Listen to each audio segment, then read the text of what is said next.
So what I'd like to do now is have our three panelists give their comments, 8 to 10 minutes. I know Margaret will use a slide or two that will address one of the issues that Stefan raised. And then we'll throw it open for a discussion which will involve the panelists because we'll hear different points of view, but there'll also be an opportunity for people in the audience to raise comments and feed into the contributions. And for those of you online with the live streaming, please use the Twitter feed or send an email to make your comments, and they'll be brought to me and I'll feed them into the conversation as far as we go. So Peter, you are from Public Citizen. You have an interesting background. I think you were both an anthropologist and a lawyer at different times, and that your field work has mostly been in Latin America and here in the US. Maybe if you could say just a few words about Public Citizen and about working in an NGO. We have some of our students here, and I always encourage them to look at the NGO field as well as an exciting area of opportunity as you get in, and then get into your comments about Stefan's talk and more generally the topic of what is the role of the industry in going forward. So 10 minutes. Okay, very good. It's excellent to be here. Thank you so much for having me. I'm quite impressed by the program here at BU, by the scale and the exceptional organizing of the event. So thank you so much for taking good care of us. Public Citizen is a consumer advocacy organization based in Washington, D.C. We have about 400,000 members and supporters and a 45-year history working for the public interest before the agencies, courts, and Congress. Litigation in the public interest, pharmaceutical safety and efficacy, trade policy, and a number of other areas. And my work for the past 9 years has focused on global access to medicines, most critically the issue of price. About a year ago today, I was standing on a beach in Maui, Hawaii, small island at the center of the Pacific Ocean, where negotiators had gathered from around the world to try and broker the final terms of the Trans-Pacific Partnership deal. And we were all working extremely long hours, 12 to 14-hour days, trying to influence the content of the negotiation. And in the dark, I ran across a negotiator I knew from one of the developing countries in the negotiation. He was wearing a really long face, furrowed brow, and we got to talking a bit. He was going to have to go back into that room the next morning, and he was quite concerned that he was going to have to, from his perspective, sign away the health of his countrymen and report back to his ministry saying we weren't able to get the deal I hoped for. We had to give in to pressure from the industry in the United States ultimately. The issue was how long the automatic monopoly period was going to be for biotech drugs, which includes a lot of the new medicines in cancer and other areas. And many of these drugs are priced at $100,000 or more per person per year. And his government can't afford to treat everybody that needs them in the hospitals and so on. They have to make decisions between, are we going to provide cancer treatment, or are we going to construct a new wing, set up some beds, and so on. And he, like many of us, had been fighting this battle for 5 or 6 years. And I'm reminded when I'm at these forums, various dedicated public servants I've met around the world who are doing absolutely everything they can under very difficult conditions to negotiate with very powerful lobbies and a lot of pressure in order to protect health against what we see as essentially the monopolistic power to price control, to price set by the industry at a point that leads inevitably to treatment rationing.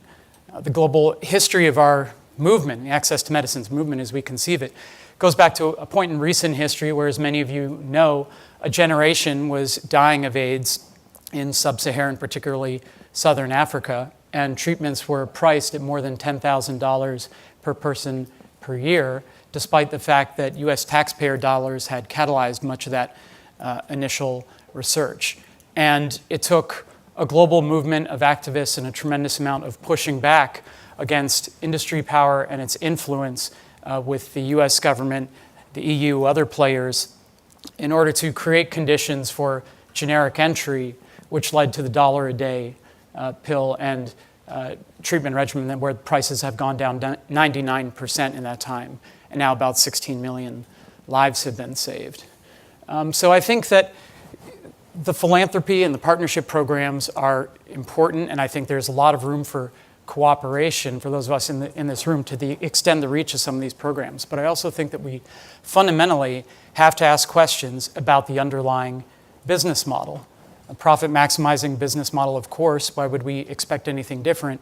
But under conditions where we, the public, have allowed the industry to thrive in monopolistic conditions. Right? We don't ask for, insist on competition. In the United States, we don't even insist on the power to sit down and negotiate directly with pharmaceutical companies. And so this leads inevitably to treatment rationing. The profit-maximizing price is not the treatment maximizing price. Due to income inequality and other factors, companies are going to make more money selling at higher prices to the relative few rather than affordable prices for everyone. And I'm not necessarily here to point fingers. This is, you've got shareholder pressure and so on, but I think all of us in this room have a responsibility to say, what is our role before this sort of system, and do we permit it to continue, or can we do better? And there are more examples I'd like to introduce, but in the interest of time, perhaps skip ahead to a couple of recent policy developments. So there's just been a high-level panel report put out by the United Nations, which makes some very important recommendations for critically evaluating the system in which we find ourselves. And respectfully, I was disappointed to note the IFPMA statement yesterday that the UN report does not provide a sound basis for meaningful progress in the area of access to medicines. And I take seriously the comments that this is a very large problem, right? Insurers play a role, middlemen, wholesalers. There's enough profiteering to go around. There are certainly instances of government corruption, and believe me, we are not going to be easy on the generics industry, which, as you can see from the widely publicized EpiPen case recently, there is quite a bit of abuse there.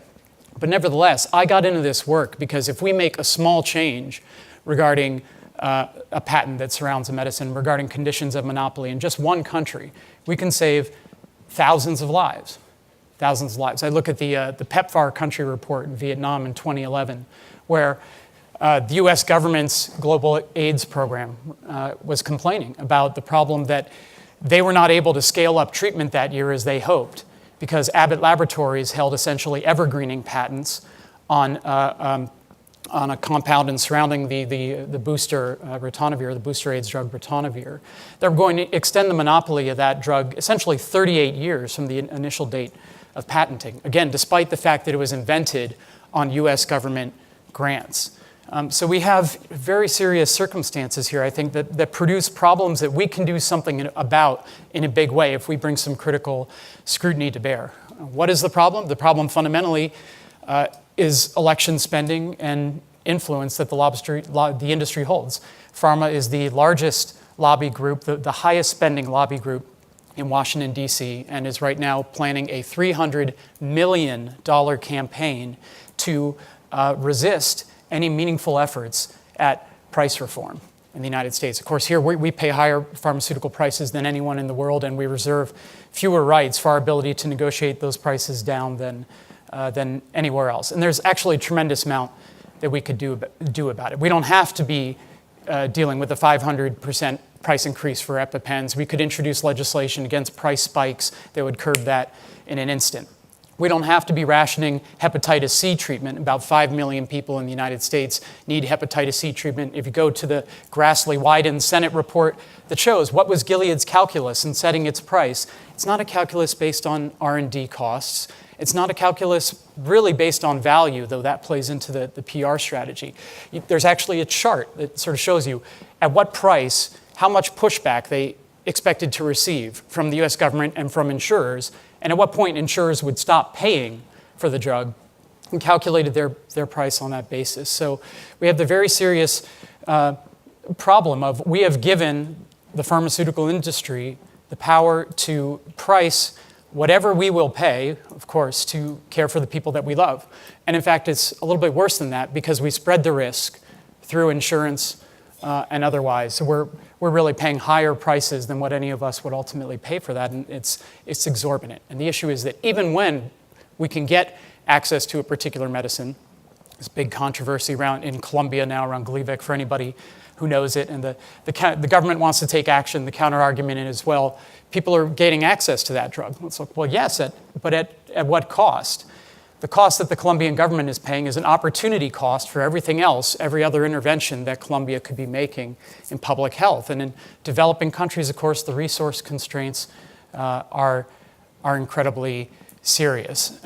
Gleevec's a fascinating case that could inform a lot of this discussion because it's been the basis of litigation in India, for example, by Novartis. I believe Novartis is an IFPMA member, supposed to be sort of a poster child for, is it? Yeah, yes.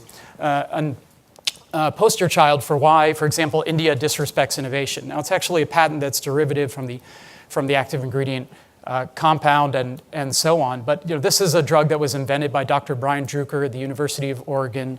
A great deal of public money and charitable investment went into the development of the drug. Novartis primarily paid for phase 2 trials, exempt for phase 3 through orphan drug status, I believe.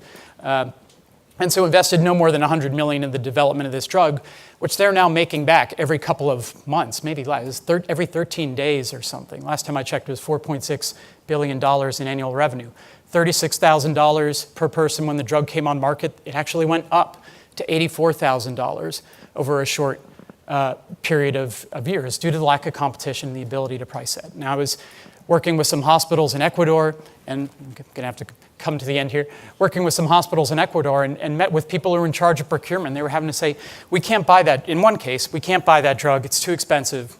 We have to give our patients an older generation treatment and accept the fact that by now, many of those patients are probably dead, with the exception of a few that could get into the patient assistance program. Another hospital elsewhere in the country saying, well, the Novartis representatives come in shotgun in hand saying you have to buy our drug, you can't go for that generic, and they were finding a way to scrape together the money.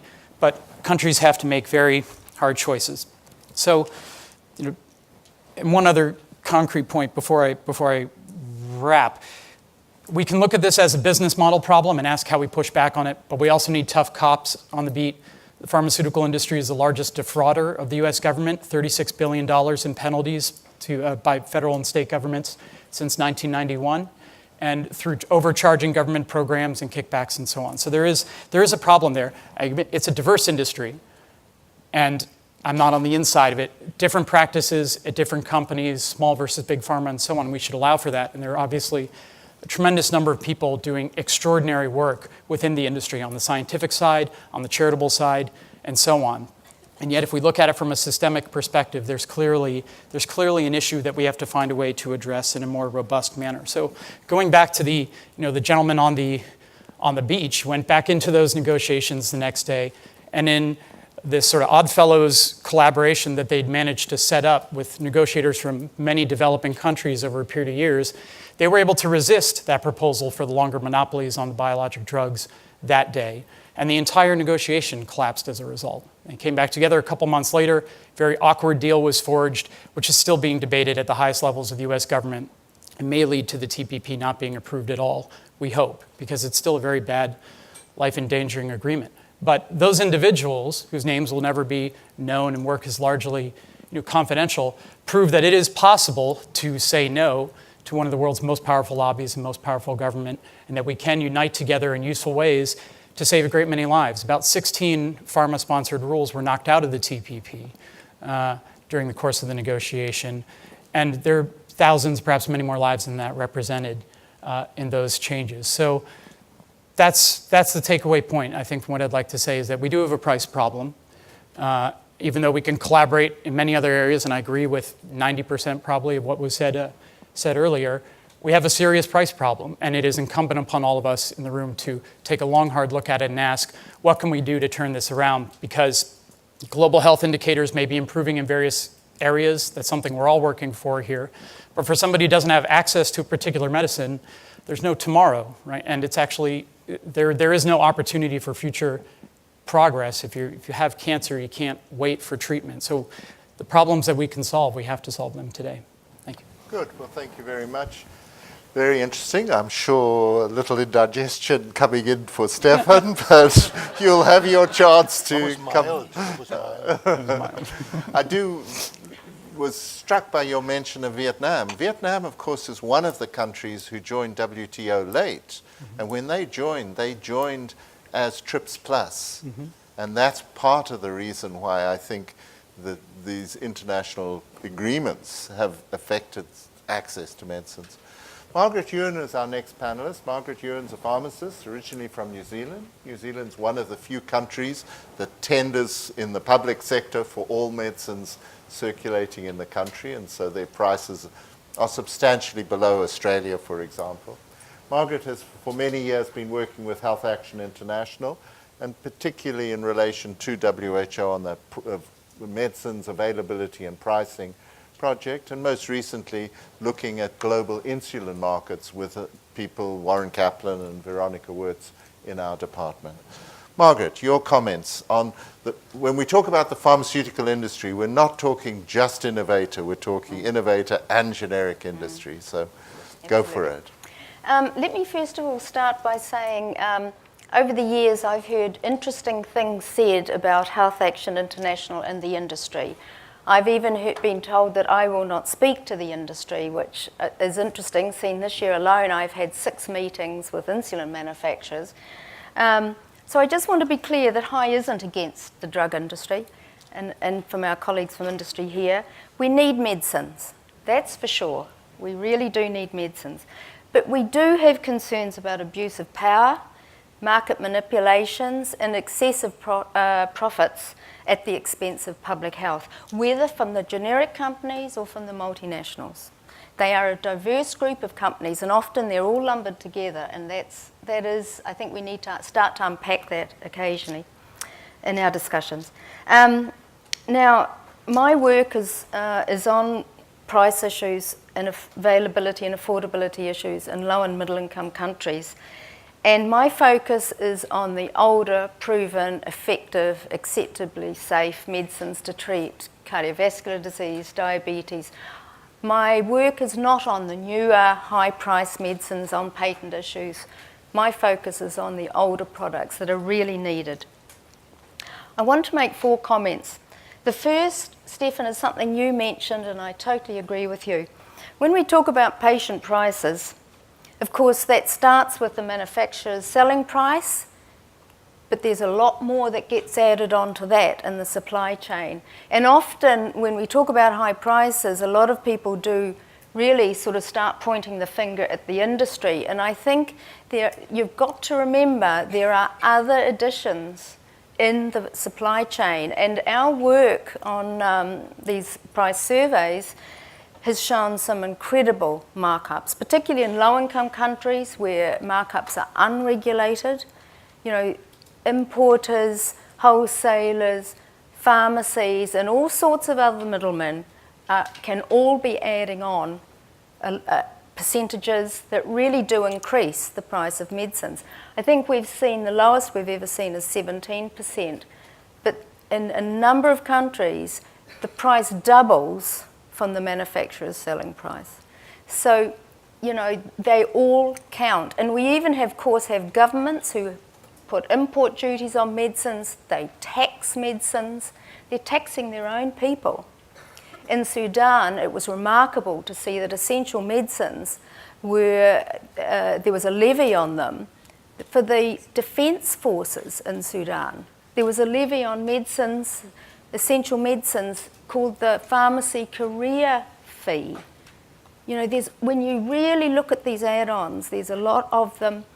Yemen, there were 10 middlemen common in the supply chain, all adding to the price. So these all matter. They really do. Often also there is, you know, the way these markups are applied, even where they are regulated, it's a fixed percentage markup. So there's no incentive for the dispensing of lower priced products.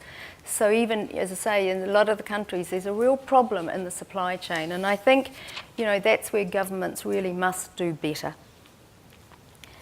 My second point is on the lack of transparency. It's not only on add-ons, it's very hard to find these add-ons, but it's also, there's a real problem of lack of transparency on the manufacturer's selling price. And it's particularly difficult to find it even for what the government pays for medicines. They're using public money to buy medicines, and yet we don't know, often do not know what they're paying. It's very hard to find this information. Richard Bergstrom from the IFPMA, which is the European Association of Pharmaceutical Industries, he said at a meeting last year that governments, you know, to get a lower price, they're very willing to keep it secret and you know, do these secret deals and everything. But every country I've worked in, and I've worked in many, I always ask them about this, and they say, no, it's a requirement. The company says to me, I'll give you a special deal provided you keep it secret. And they fear that if they tell anyone, they will not get the special deal. And I keep saying to them, well, how do you know you're getting a special deal? And they just look at me and, I don't know.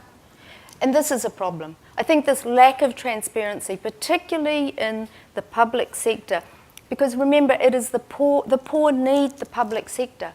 The governments in the countries I work in have limited funding. The poor need the medicines to be available and affordable, particularly in the public sector, because certainly there's a problem in the private sector. So, you know, I think this lack of transparency is a real problem. We also know, of course, that there are rebates and discounts going on with the industry, with wholesalers, and that's even harder to get information on that. So, you know, I think we could start with some greater transparency, particularly in what the government is paying for medicines. It would be a great start. Thirdly, I'd like to talk about the need for medicines to be both available and affordable. That is what we need. It's not just available. It needs to be available and affordable. And particularly the problem is for NCD medicines. You know, maybe for a communicable disease, they could borrow some money. You know, the poor can borrow some money. That's what they do, or they sell some goods. But for an NCD, this is a lifelong need for a medicine. And these are not sustainable options for them. They really aren't. And we see the problem of people taking suboptimal doses or going without. Particularly there's a problem with NCDs. I've found by looking at both the availability and the affordability together that in low-income countries, less than 20% of medicines were both available and affordable. And by affordable, I mean that you don't have to work more than 1 day a month to buy a month's supply at a standard treatment regimen. And if available, I mean in better than 80% availability. WHO has set a target for NCDs of 80% of affordable medicines. It's not just available medicines, it's available and affordable. And when you put them together, it really shows the problem of why people are really struggling to get the medicines they need. Even in middle-income countries, they're struggling. Upper middle-income countries, about 35% of medicines that I looked at were both available and affordable. So what's the answer to this? Well, we certainly need sort of differential prices, particularly to the low-income countries.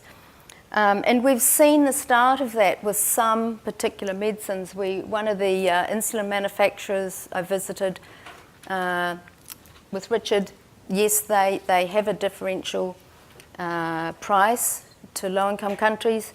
It's not particularly transparent. I think it could be a bit more transparent in how they came to the price and everything. But it's a start, and I think we need to see more of that. But, you know, I spoke to the chief pharmacist in Kenya at the Ministry of Health, and he said, yes, sometimes they do come along with a differential price. You know, the industry comes along with a differential price offer. But the problem is they put conditions on them. And I sort of said, well, what conditions are we talking about? 5-year market exclusivity. So I'll give you a lower price, but I want market exclusivity. And he said, that stops us for doing it because you're knocking out competition. And to lock you in for 5 years as well is a problem. So I think we need differential prices without these sort of conditions.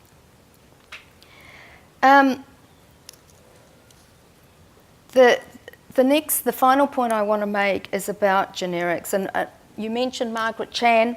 She said generics serve the logic of the pocket, and it's true. When you're paying out of pocket, as so many millions of people are in the world for medicines, what we need is improved availability and affordability of lower priced generic medicines. And we need people to use these, accept them, whether they are doctors who are prescribing or patients that are using these medicines. Really, that is what we need to improve the situation. It won't, even some of the lowest priced generics are still not affordable, but at least let us promote the use of these medicines. And when I say lower priced, I mean lower priced, quality assured generics.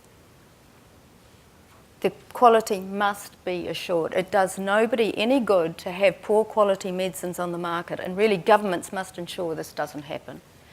So what we need to do is policies that promote the use of lower priced, quality assured generics. Now, it can be a problem, particularly where there's very limited or no competition. It's a real problem. So that's something we need. We need to lower the barriers to getting generics onto the market. We also need governments to look at these incentives. So having, a percentage markup on medicines does not encourage the dispensing of lower priced products. And also, we need the industry to do their part. And if someone could just put the slide on. This is an ad we first saw in Guatemala. It's an ad in the public sector. It's aimed at consumers. It was an ad we first saw in 2006. This one is for diabetes medicines. It was one of a series of ads. It wasn't just for diabetes medicines. It ran for other therapeutic groups. And you can see here it is saying, I don't take chances, I only use originals. And you can see this ad was funded by many of the large multinationals. Not Merck, you'll be pleased, Stefan, it's not Merck. But you can see Pfizer, Roche, Merck, well, it is Merck Sharp and Dohme, Astra, and different company. No, it's different company. I completely agree. No, you're not there, because I had a look actually last night to see. So I thought, this is going to go down well. This ad, we first saw it in 2006. We again saw it in 2010 in Guatemala. And in the period between, I actually did inform IFPMA of this ad. So, this doesn't help. It really doesn't help. And I would really ask the industry to resist from denigrating all generics in this way. When I go to different countries and I'm in a taxi, I always ask the taxi driver about access to medicines. And 9 times out of 10, they say, I only want to use the imported products. I trust them. I don't trust anything else. And, I've been in many countries where I know the regulatory authority is doing quality testing. The products on the market are good quality. They don't tell anyone about the results of their product testing. They don't give people confidence. But then when we see this sort of thing, it is really a problem. So I'm going to end now. As I say, I think we're talking here about the role and responsibility of the industry, but I could equally say the role and responsibility of governments and everybody else, because you're right, Stefan, when you said we all have a responsibility in this. Thank you very much. So, Vin, we'll move to you. Vin is one of our MPH graduates, and so we're very happy to have him back, and particularly how well you've done. Students, this could be you in 10 years. Right, this hot seat right here is the one you could be in. No, I really I appreciate, again, the opportunity to come out and speak, and also I'm very happy to see how many students are in the audience and have joined today. I guess formally, I am the head of alliance management for Alnylam Pharmaceuticals, which is a small 500-person company, research and development company that's here in Kendall Square. And the only reason I have that officially is because I think the unofficial title of professional dabbler didn't really didn't fit on the cards. But a little bit of my background, and perhaps that gives a little bit of a sense of the perspective that I could share. So I actually started my career alongside while being at BU at Genzyme as a case manager, and actually working with patients and healthcare professionals to get medicines for patients on dialysis. And so much of my early career was at a time, especially when Medicare Part D was coming out in the US, and so a lot of policy changes that were taking place, which then pivoted and moved actually to consulting, and I actually was doing some strategy consulting, working for BCG during a time when we were working with the NIH and FDA to actually set up the original kind of precursor and structure for the Sentinel network. And I raise that because just this year, the Sentinel network has officially kicked off post some pilot testing in order to connect various databases to be able to identify what are safety signals that start coming out with medications once they're actually in the public market.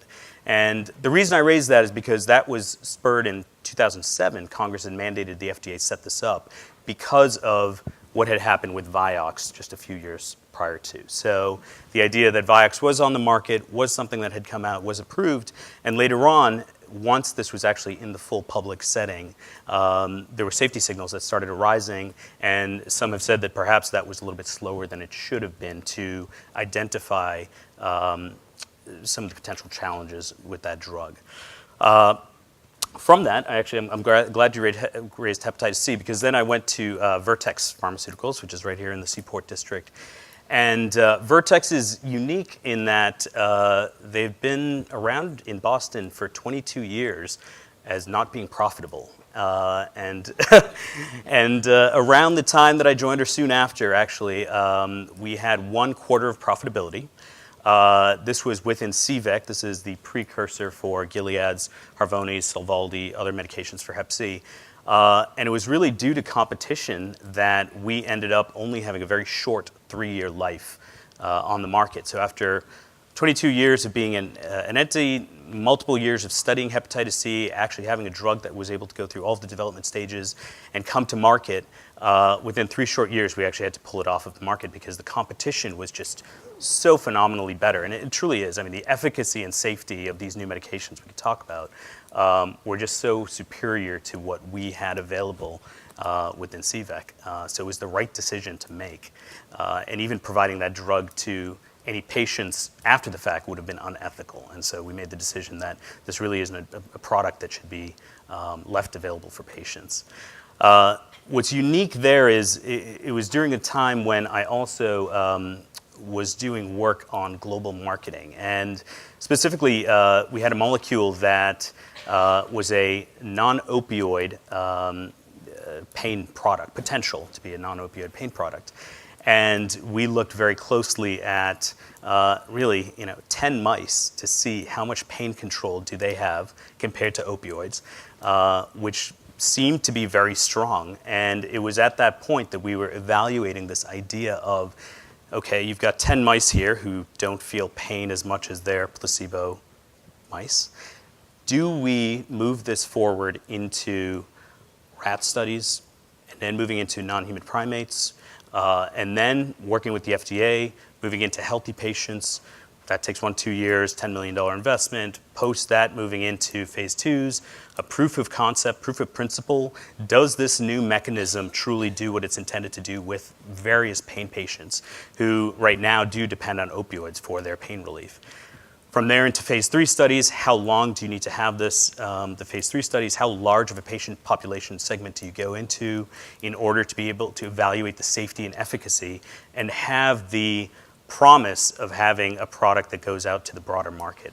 And so this was really at the time when I left Vertex, but this was the evaluation when we start talking about pricing and how someone as myself who's sitting there with a spreadsheet and going through the numbers, talking about, if we need to map out 8 years of, blood, sweat, and tears and moving this forward because it seems so promising and because there's such a need, how do we make sure is there an opportunity to recoup our investment? And how do we go about identifying, especially in a market where opioids are pennies, what does this potentially look like? And so the argument and the analysis is not so much on what is, what is the tipping point for the governments to start giving us pushback. It's really, what is that innovative product profile that we think we can get? And based on that, where do we think the payers, the payers will see the outcomes as well as the benefit to their patients and be willing to support a price point? And so from that, most recently, I guess the last 6 months, I've really been here at Alnylam. Again, we're 2 years from commercialization, so we're at a very exciting phase. But again, here's a company that for 14 years have been moving forward from a concept, a Nobel Prize-winning concept, but really taking that forward, evaluating, does this have a future? How does this even work in man? And really going through all of those rigorous and expensive steps necessary with the hopes that 2 years from now, we actually will have data that comes out that is positive, that actually can be competitive against standard of care, what else is out there. And based on that, will that post-commercialized world help support the rest of the pipeline that we continue to build on going forward? So the reason I share all of that history and all of that background in part is because when thinking about a differentiation, and I think we do need to make that distinction between innovators and generics, it really is two very, very different models and what you're trying to do to take that time and effort to bring products to market, as opposed to taking something that someone else has developed, reverse engineering it, figuring out how to develop it, having all of the processes, the regulatory approvals, the steps involved all in place, and then being able to deliver upon a generic. I think a lot of the conversations and comments so far have been great in pointing out there is this need to continue the discussion, and especially to be able to talk about what is that window by which the innovators have the ability to recoup their investment, and then at what point after that, and I think this is really where we focus some of the conversation on, how do we make sure that the patent expiries are such that the generics have that opportunity to come into the markets? Because we believe that, and I'm speaking for the royal we really here instead of on behalf of my company or even the industry at large, but the belief that there is innovation that is taking place. And when we think about the types of medications that have already come to market, the idea that we're talking about CRISPR, that we're talking about stem cells, that we're talking about gene therapy, all of that truly resides, stands on the shoulders of the other medications that have come out to date.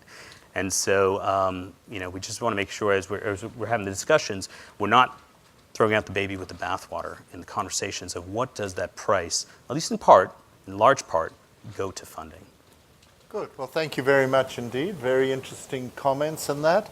I'm sure all of you have something you'd like to add and respond to. I'm sure Stefan has something, but let's hold your fire. Let's see if we can gather 2 or 3 comments from the participants and feed it into this discussion, and then have some comments as far as the comments were made. Anything? Yes, please, Brooke. Do you want to introduce yourself as well? I'm Brooke Baker. Just wait for the microphone so we can get you on the... I'm Brooke Baker. I'm a policy analyst for Health Gap and a law professor at Northeastern. The high-level panel report, which Peter mentioned, was an effort to try to address the policy incoherence between the existing intellectual property system, bolstered by the trade agreements, and the demands of public health and human rights. And it focused a lot on the possibility of new incentive systems. As I heard this panel, no one disagrees that we want medical innovation. In fact, we think some of it's not being done that needs to be done. There are, in fact, neglected, under-realized opportunities to come up with new therapies and preventives and vaccines and antibiotics. And we want that research to be done. We want it to be rewarded. We want it to be done effectively, efficiently, quickly. We want better integration between science and product development and product introduction. So all of that has to be supported, and we need a system to do that. The fundamental question that the panel is addressing is whether a monopoly-based system of data protection and patents is the best or only way to provide those incentives across the board, And if we choose that one, what are the costs in terms of affordability and access for both payers and for ultimately for patients? And it's somewhat surprising that there's not more openness in discussing, well, can we think of other incentive systems for the innovation, systems that facilitate more collaboration and cooperation, to make sure that people are paid along the way as well as for end results. Finding dry holes is good as long as they're publicized, because then someone won't dig that well again. But in so many of these discussions, the openness to a new incentive model that makes sure that the scientists and product developers get rewarded and supported, but also we try to ensure at the other end that the access is affordable and that we can actually provide treatment to the vast majority of people who need it. And it seems to me that this panel would be well served by actually being more open to the kinds of recommendations that the high-level panel came up with, that really propose at least serious consideration by policymakers, by the UN system itself, by industry, on this new opportunities to rethink how we maximize innovation and access simultaneously. Thank you very much, Brooke. Yes, over there. Please. Thank you very much. I'm David Rosenblum from the School of Public Health. Apropos of that last comment, I would welcome a discussion among the panelists about the potential trade-off between short-term high prices for small markets versus long-term medium or lower prices for much larger markets. I've sort of heard back and forth, and the facts seem to be elusive. Would we make more money over some long period of time if we went for the mass market immediately, or do we really need these high prices for a short period of time? And then somebody else will reap the larger market. I would welcome some discussion of that if you don't mind. Good. We have one Twitter comment. This is from Professor Richard Sates via Twitter. What if, and would it, and it comes somewhat to Brooke's comment, would it help to have the pharma industry funded by government? Interesting idea, I think. I have a very clear point of view on that. All right, let's go. I grew up in a country that was divided. And it had, in both parts of the country that is now reunited, it had a history of pharmaceutical industry. In one part of the country, pharmaceutical industry was private sector, and the other part of the country, it was government funded. Look at the output. It's a real life example. And it cannot be cultural or other factors. Can I try to respond to something? I won't be able to respond to all the topics that have been that have been mentioned. But let me start with one point that Margaret made, and I think we're closer to each other than you might think. Both as a company and as an industry, we do not oppose bona fide quality regulated generics.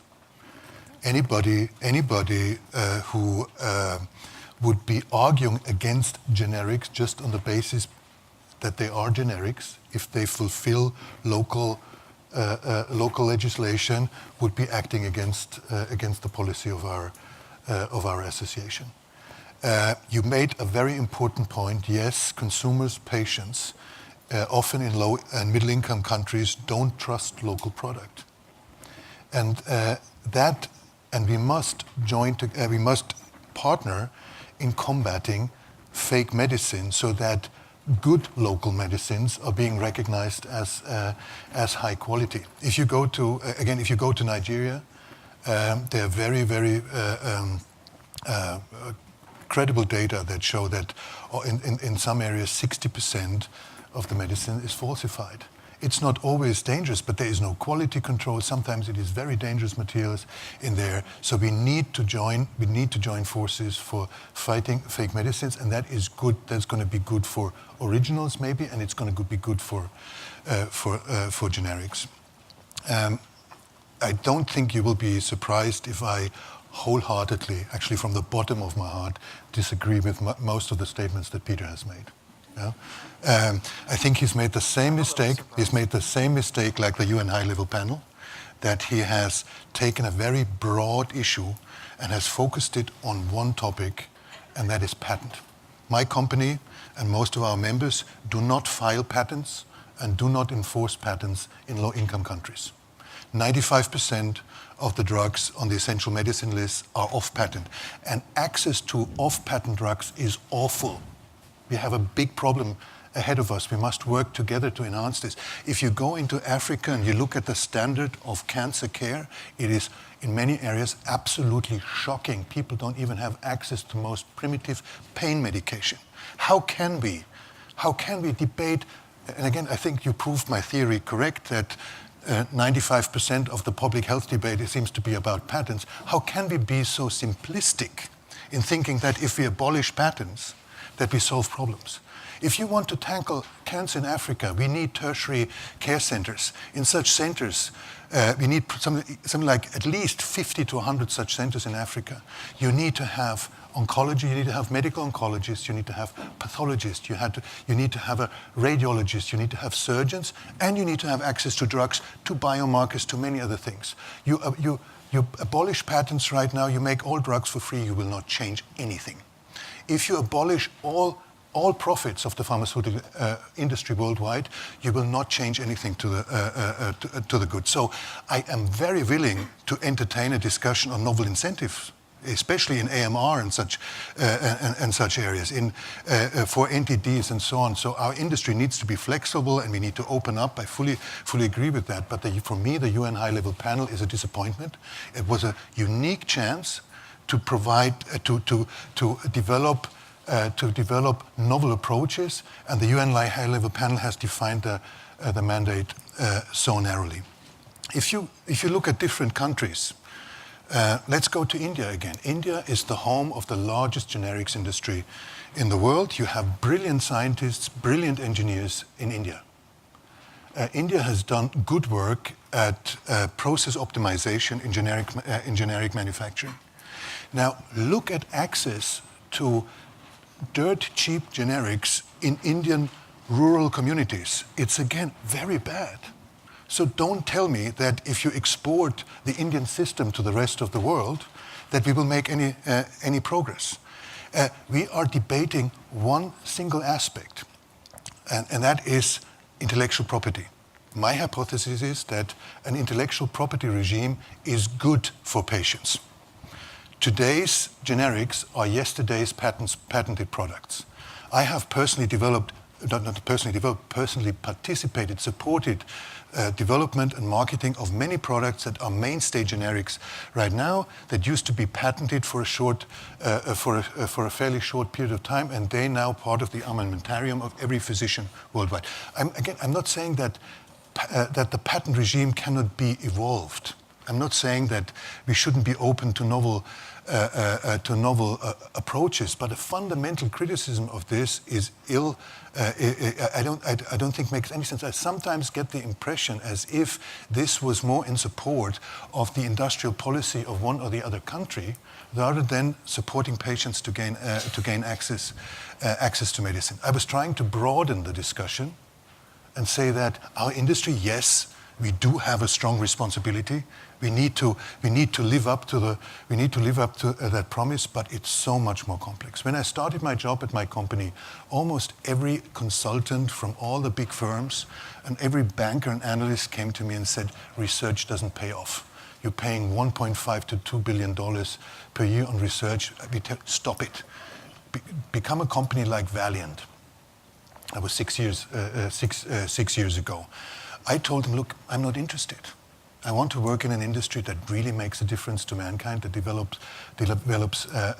solutions that make life better, that save life. Currently, we're seeing a revolution in the scientific output of our industry. We see that with immuno-oncology and many other areas, that we have the hope to cure cancer. It's not yet for everybody, but that the progress that we're making is fantastic. We need to find the right balance between incentive and access. And our industry, and I'm personally, I'm very willing to entertain lively and whatever type of discussions on this, but I am deeply convinced that intellectual property is good for the world if it's managed appropriately, and he or she who focuses all his energy on fighting purely intellectual property and not staging together with other players campaigns to enhance access is exposed to the criticism that he or she may actually act in favor of a particular industry from a particular country. Thank you. Thank you. And just one point of information for the high-level panel. It's not, they've chosen to focus on intellectual property, but I submitted a detailed memorandum, Marg submitted a detailed memorandum laying out the access issues, the government taxation, the margins, the failure of governments to control prices. Because, like Peter says, here in the United States, the congressional ban on negotiation by Medicare is duplicated in many countries where governments do not negotiate. They say, tell us what you want us to pay, and they either pay it or they don't get the medicine. So those are some of the issues which we raised for the high-level panel. They could have done both, and I wish they had. Other points. Peter, you've had some strong disagreement. Are there any more Twitters? Yes, all right. May I respond? It's a quick response, and then we'll have Jono. I'd prefer the longer response later, if that's an option. All right. That's a longer response later, in the last 2 minutes before lunch. Jono, let's have the microphones over there. The other question. Yes, go ahead. Come. And then we'll have a couple more from the audience. Any more Twitters? So I think I want to be sure we're not falling back into the kind of old either or that you solve this problem or that problem. I think one of the most instructive sequences and events has been the last 15 years. We came into this century with AIDS having become a chronic disease in the north, emptying the hospitals in the last 3 years of the last century, with it still being a death sentence in Africa, with less than 1 in 100 on treatment. The sticker price was $12,000 per person per year. And today we have 15 million people on treatment, and we're one of the things we do as a side business in MSH is run the global supply chain with a partner here. And we're paying about $150 per person per year, 99% decrease. How did we get there? There were 4 barriers that had to get crashed. First, you can't do it, it's impossible. Literally, one of the heads of an agency said Africans can't tell time. That was one barrier to crash. Médecins Sans Frontières and Partners in Health here in Boston crashed that barrier. The next barrier was it was too expensive. So by the way, that was an activist group of clinicians. The next is too expensive. The activists, one nice thing that I learned about activism, being on the other side sometimes, and on both sides, they can deal with one issue at a time. So they hammered on price.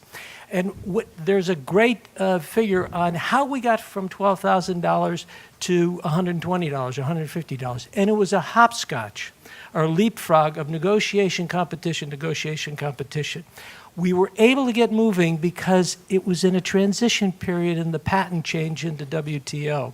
And so Brazil was able to get a program going. Yeah, okay. So we got through, we got it done with negotiation competition.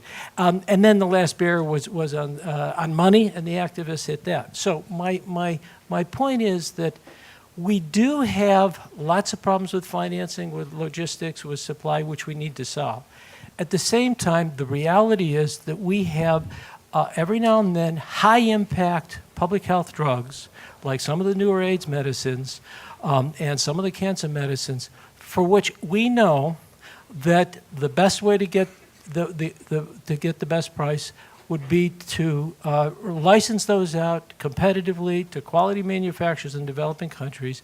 You'll get the best price, and there are arrangements that could do that, but That's the problem we still haven't solved for that small number of high-impact pharmaceuticals, is how to get them to the people who need them. So I agree completely with Stefan. We got to solve the finance problem and the supply problems, but we still have, and that it's a relatively small number of drugs, but we don't have a solution to those occasional high-impact, high-cost public health drugs that are needed by hundreds of millions of people. So I guess we need some more options. Okay, Warren over there on the right, Nicolina. Your right. Hi, Warren Kaplan, Department of Global Health. As a recovering patent attorney, I actually agree with Stefan that it's much more complicated than IP. And I just wanted to make a quick comment.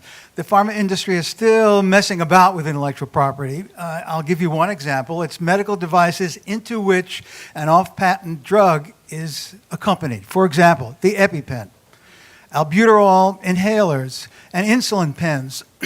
The pharmaceutical is off patent, but it's sitting inside a device that the industry tweaks the caps, they tweak the valves, they essentially evergreen the device and are getting market exclusivity on this off-patent drug. So patents are important. In fact, I think medical devices are sort of a black hole. Nobody knows anything about the IP story. But overall, it is complicated. The ecosystem is very complicated. It's not just IP. And the industry still fools around with intellectual property, for sure. Good. And then I have one Twitter comment, which I think goes away from IP. It's got some abbreviations that I don't understand, so if anybody can help me. This is from Lila. Effective SCs requires data. Who knows what SCs are? Lila, please Twitter quick. To effective supply chains require data. Very good. There's a supply chain specialist. She sees the world through supply chain. To have E2E visibility, end-to-end visibility. Very good. Will farmers share procurement data for coordination and collaboration, as seen with some family planning products? But also, just to be clear, the antiretrovirals, the Global Fund requires procurement price publication.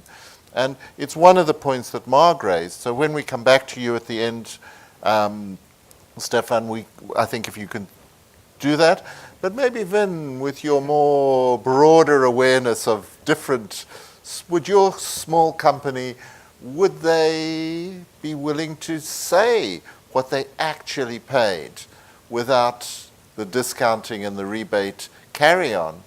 Bearing in mind that South Africa as a government has chosen to outlaw discounts and rebates and had dramatic declines in their public sector procurement prices when they did that. So let's just do some supply chain now that I know what SC stand for. Vin. I mean, it's a difficult discussion in terms of transparency, especially in terms of if there's so many parties that are interested and focused on what the price point is, especially across country to country. And to share information, especially as requested of late, of what was exactly the dollars amount spent for clinical trials, what was the exact dollar amount for raw materials, what is the production cost that you have. Number one, there's a bit of a competitive advantage, I believe, that to have that information and withhold, keep it, because the reason that you do have others that are working in the same space, especially if they're direct competitors or otherwise. The other piece is the conversation of, does this take us down a road of whatever that adds up to, add 10%, and you should be happy with that. And again, I think part of where our discussion originally had talked about is the fact that folks are not disagreeing with the idea that we need innovation, that we need to be able to identify how do we reinvest our funding, our justify the prices that we have into the pipeline and into the research efforts that maybe others have, consultants or otherwise, have told you it's ineffective or it's inefficient within your shop. Just purchase somebody else who's already had it there. So the concern is that, right? That does this go down a slippery slope of governments or otherwise identifying that based on what it cost you to make it, this is what your price will be for that. And then how much does that, in terms of going forward, limit or restrict your ability to continue to be innovative in your research and development efforts? Vin, I'd just like to, unless Margaret looks like you're ready to jump on him, and I would too. I am okay, I take what you're saying, but at the very least, when you sell the product to a government, why do you make it a secret? Why do you make them keep it a secret? Why isn't that made public? Who owns that data? If the government paid They're it, paying it, and they're shouldn't paying it they as be able to- taxpayers' money. Why do companies say it's got to be a secret? So this, I will go ahead and call the outside of my realm, apologize to say. So in terms of actual price negotiations and in terms of process of, what are the steps entail, as well as what are the government contracts? It might be an area Stefan or others in the audience could speak to as well, but that's been an area that I personally have not dabbled in. Okay. As we get into the last round, unless there's any burning comments here, I have another Twitter. This is an old chestnut, I think. This is from Megan Greenwood. For all the panelists, what are your thoughts on the statement, the US subsidizes the world's pharmaceuticals? Okay. Peter, you've been very restrained, and I think there's lots for you to react to. Well, that's correct. And it answers the prior question about what about pharma corporations being funded by governments. We do fund the pharmaceutical corporations in the extreme. It's an extreme case of corporate welfare. To begin, $30 billion annually in biomedical research from NIH, which largely is ultimately exclusively assigned to companies to sell at monopoly profits. So we pay twice. The largest funder of medical research in the world, biomedical research in the world, is all of us, collectively, through our taxpayer efforts. There are a number of tax breaks, and just the fact that the business model is built on monopolies that the government protects. There are also natural monopolies or cornered markets in the Mylan abuse case, but there are a number of areas where we're setting up the monopoly and the companies are taking advantage of it. Stefan, I was really saddened by your comments just now, not only to critique the argument, but the vocation that has been a labor of extremely difficult love this past decade working on access to medicines around the world. I think that is an overreach on your part. Price matters a lot, and of course health systems matter a lot, and the shambles that is the health infrastructure in many countries around the world matters a lot. And I've actually done a fair bit of work on that myself in my independent capacity outside of my day job. It matters tremendously. But we're here today to discuss pharmaceuticals, and price is our responsibility. It's my responsibility, and it is your responsibility, sir. And thousands of lives, millions of lives really, are at stake, and that has to be taken seriously. So the critique needs to be taken seriously. Now, on the bit of counterfeit medicines and generics, this is a real problem, and we can't always say this company, that company's been involved, but a lot of my initial work was spent responding to the front groups, the industry front groups in the U.S. Chamber of Commerce and the American Enterprise Institute and others that would sort of publish papers that would conflate these terms routinely, using the intellectual property context of the term and so on, and use it as an effort to resist public health policies like compulsory licensing and so on. And that's the reason for the response, and we do see advertisements like this around the world. So someone's doing it, and it's pernicious, and it has to be stopped. Now, on incentives and how we properly fund this work and so on. So I think Brooke's point is really important, and what the UN report talks about is a concept called delinkage, where we separate the ultimate price to patients from the incentives infrastructure and from how we're paying for research in the first place, so that we don't wind up with inevitable treatment rationing, so that you're not asking someone who can't pay and has cancer to find a way to come up with that kind of money. And I think that one of the problems we find backing for these proposals in areas where it would make more money for corporations and less backing where it would change the structure fundamentally. But if you think about how the structure is built today, it's quite flawed. It's not rational. It's built on this old patent system, which is not built for pharmaceuticals in the first place, goes back many centuries. If any of us today were to figure out how do we want to pay? Let's start from scratch. How do we want to pay for medical innovation? Who among us would come up with a system that says, you're going to charge what you want for the first period of years, and we'll accept that all these other people die during that period of time, and then we'll get the benefits on the back end, the broader benefits on the back end. That's just not how we would do it. I think it would be a massive failure of imagination to think that we can't do better than that in designing a rational system that drives innovation not only for blockbuster treatments where there's a lot of money at stake, but for all the neglected and tropical diseases and so on, which absolutely we need to be funding through various public mechanisms in a more robust way, work in partnership and so on.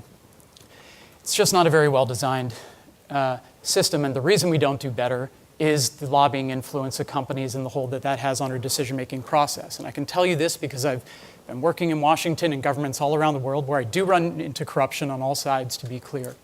And I do see favoritism for national industry sometimes, which we resist. But I also see the Minister of Commerce in Ecuador came out in WikiLeaks cables, and we know it from our work there, meeting with the pharmaceutical industry and meeting with the US government and telling them, I'm going to go dig up some dirt on our national companies in order to undermine this compulsory licensing policy that you're worried is going to take your profits, which would have introduced more affordable medicines to the market. So there are really serious problems of improper influence that are costing lives at that end as well. Now, final point. What I don't see when we talk about the patents monopolies problem, so I do not see how a blockbuster is going to be a blockbuster. Whether you've got it for 3, 5, 8, or 10 years, I don't see how perpetually extending the period of exclusivity is going to make a massive difference in which medicines come to market. The money-making treatments are going to be money-making treatments and are going to get to market because it's a very lucrative market.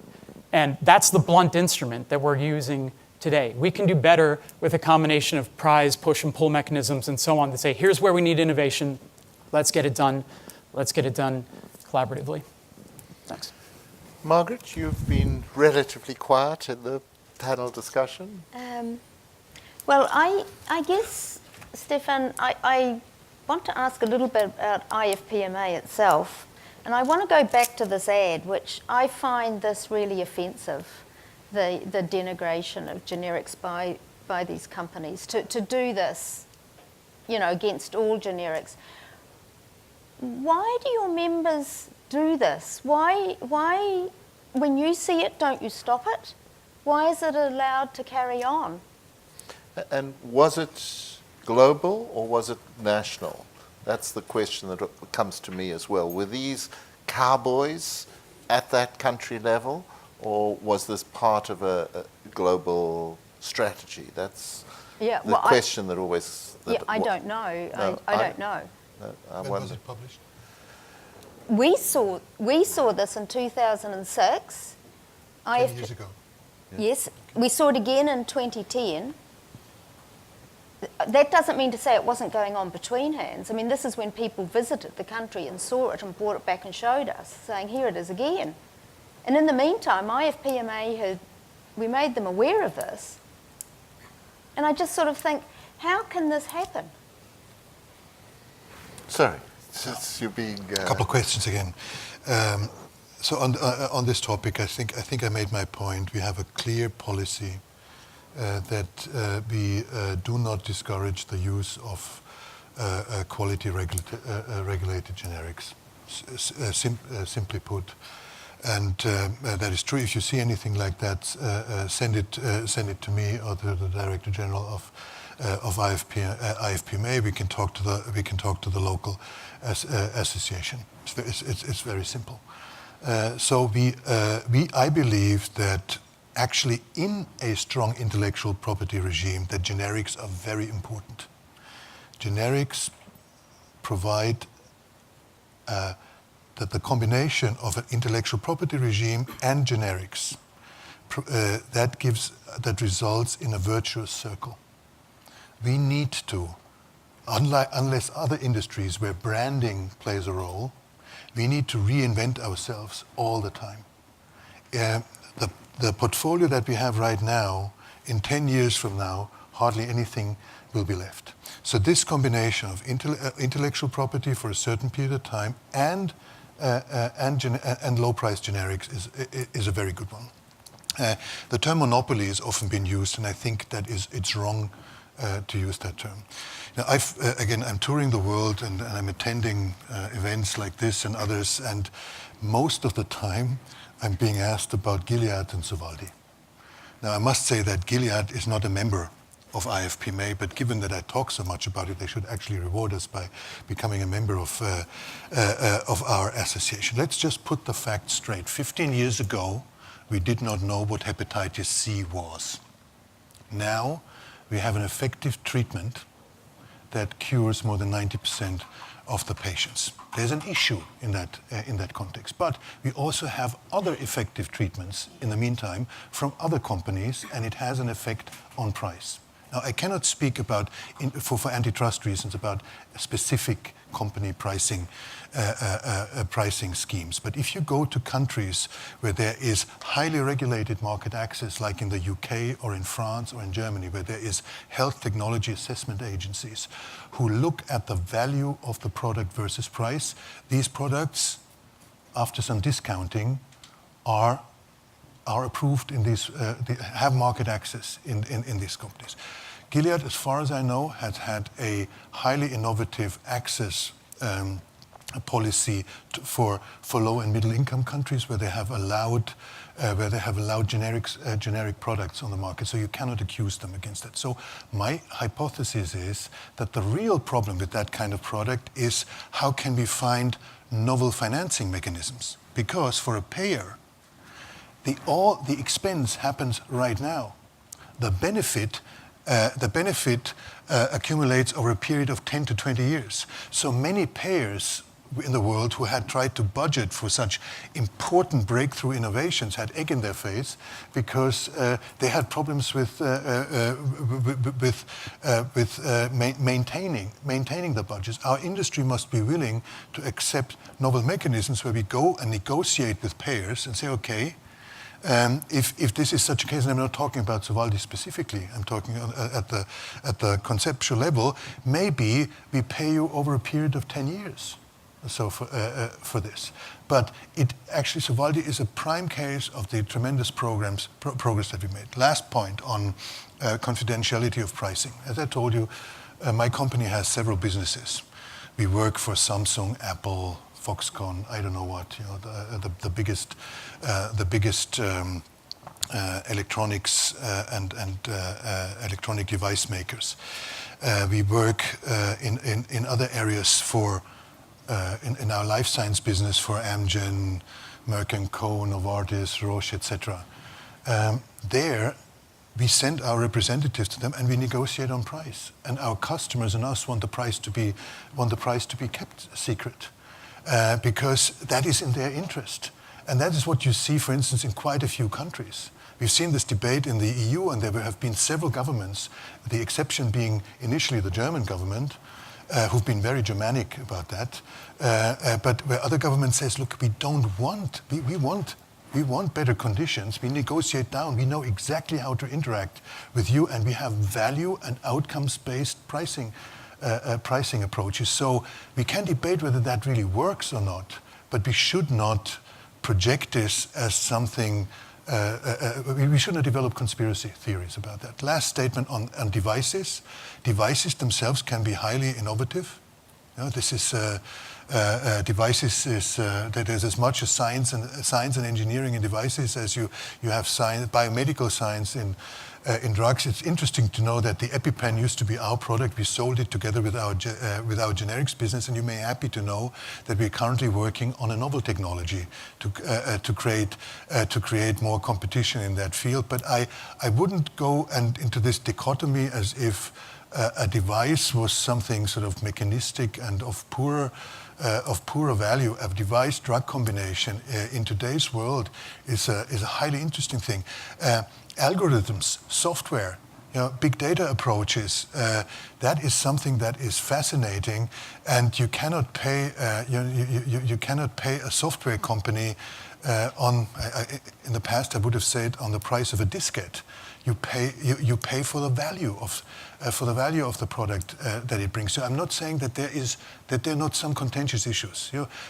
Anything evolves in the world. What I disagree with is a statement for which I believe there is no evidence, is that IP is bad for access. If we go back to the HIV days, I was personally involved in the discussions at that time with Bill Clinton and the industry and the setup of PEPFAR Global Fund, etc. Yes, our industry has made certain mistakes. You know, suing Nelson Mandela was not necessarily a smart move on our side.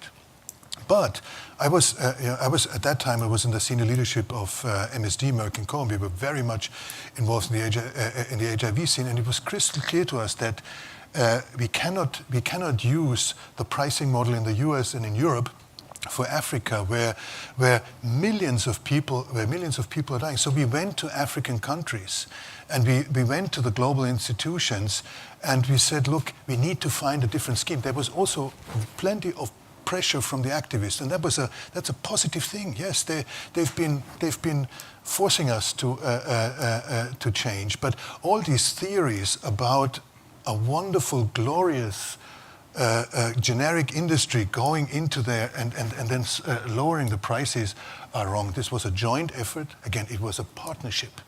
Yeah, there was pressure exerted, and the activists played a very positive role, and it was at times painful for us. But it was at the end of the day, it was a joint effort, and I think also our industry can be proud of the fact that so many people are getting access to HIV drugs that we have invented in Africa and in other countries right now. Yes, we had to learn our lesson, but I think we did so. Thank you very much. Lunch is calling. Vin, do you want to stand between people at lunch, or?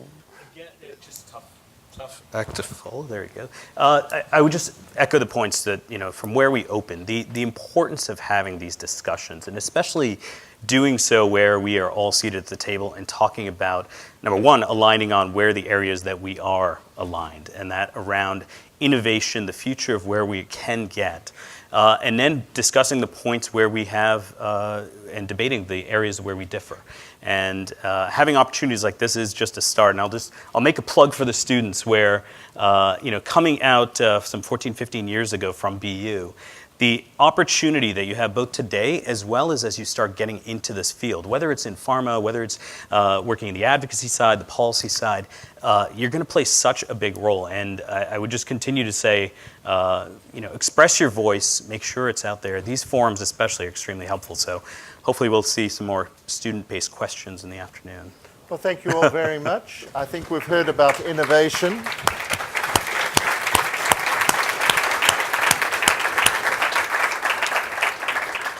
We've heard about innovation in all sorts of ways. I do take what Brooke said. Innovation is not just focused on molecules. It's focused on systems. It's new ways of doing things. So it's in exchanges like this, I hope we'll get some of those new ideas and can go forward and apply them in the future. So thank you all very much, and we'll be back at 1 with John O'Quick chairing the next session.